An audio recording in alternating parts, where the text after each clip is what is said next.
Hello friends, स्वागत है आपका मेरे YouTube channel all is girl stories में। और आज की कहानी है गुरु का स्थान। तो चलिए शुरू करते हैं। एक राजा था, उसे पढ़ने लिखने का बहुत शौक था। एक बार उसने मंत्री परिषद के माध्यम से अपने लिए एक शिक्षक की व्यवस्था की। शिक्षक राजा को पढ़ाने के लिए आने लगा। राजा को शिक्षा ग्रहण करते हुए कई महीने बीत गए, मगर राजा को कोई लाभ नहीं हुआ। गुरु तो रोज़ खूब मेहनत करते थे, परंतु राजा को उस शिक्षा का कोई फायदा नहीं हो रहा था। राजा बड़ा परेशान हुआ। गुरु की प्रतिभा और योग्यता पर सवाल उठाना भी गलत था, क्योंकि वो एक बहुत ही प्रसिद्ध और योग्य गुरु थे। आखिर में एक दिन रानी ने राजा को सलाह दी कि राजन, आप इस सवाल का जवाब गुरु जी से ही पूछ कर देखिए।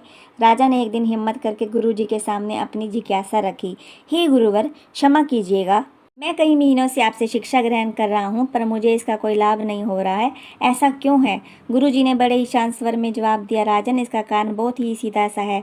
गुरुवर, कृपा करके आप शीघ्र इस प्रश्न का उत्तर दीजिए।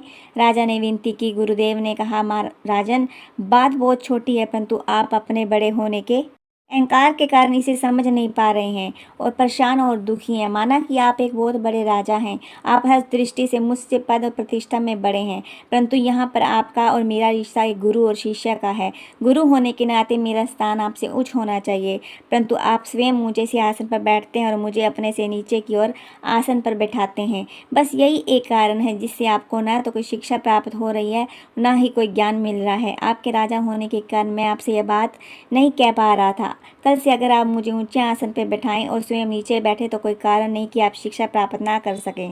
राजा को यह बात समझ आ गई और उसने तुरंत अपनी गलती को स्वीकारा और गुरुवर से उस शिक्षा प्राप्त की। मित्रों, इस छोटी सी कहानी का सार यह है कि हम रिश्ते, नाते, पद या धन वैभव किसी भी कितने ही क्यों न बड़े हों, हम अगर अपने गुरु को उसका उचित स्थान नहीं देते तो हमारा भला होना मुश्किल है। और यहाँ स्थान का अर्थ सिर्फ ऊंचा या नीचा उठने से नहीं है, इसका सही अर्थ है कि हम अपने मन से गुरु को क्या स्थान दे रहे हैं। कहानी पसंद आई हो तो कहानी को लाइक, चैनल को सब्सक्राइब कीजिए। मिलते हैं नेक्स्ट वीडियो में। जय जय श्री राधे।